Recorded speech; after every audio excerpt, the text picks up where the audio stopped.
Il n'y avait absolument rien qui me prédisposait à la maladie mentale. Ça a été une surprise à l'âge de 20 ans lorsque j'ai eu mon premier épisode d'attaque de panique. Et par la suite, j'ai fait des attaques de panique à répétition, des centaines d'attaques de panique.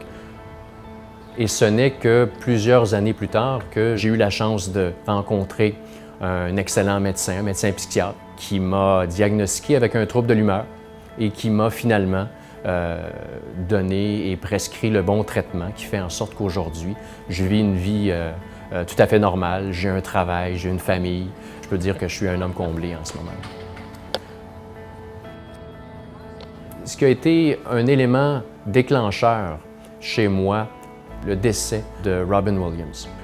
C'est à ce moment-là que j'ai décidé d'en parler. J'ai simplement raconté mon histoire sur un post Facebook. J'ai lancé un message à l'effet que la maladie mentale ne fait aucune discrimination. Qu'on soit riche, qu'on soit pauvre, qu'on soit célèbre, monsieur, madame, tout le monde, il n'y a personne qui est à l'abri d'une maladie mentale. Les messages que j'ai reçus, parce que j'en ai reçu des tonnes, ont tous été positifs. Le plus rapidement possible qu'on se lance dans cette aventure-là, d'en parler, le plus rapidement, ça va nous permettre d'accepter notre condition et surtout de se rétablir.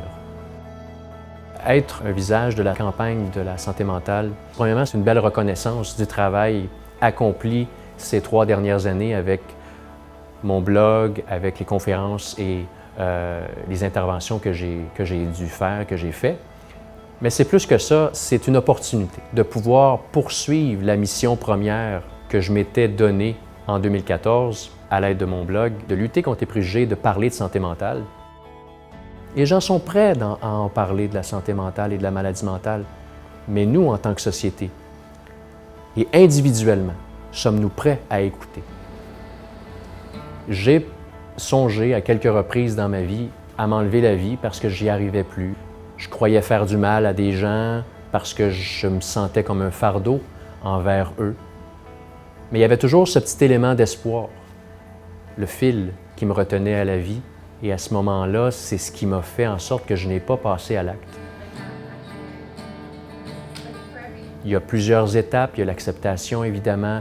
Il y a les traitements, l'adhérence au traitement. Mais l'espoir, je pense, c'est ce qui englobe tout et qui fait en sorte que les gens vont arriver à se rétablir et à vivre une vie paisible, heureuse et normale.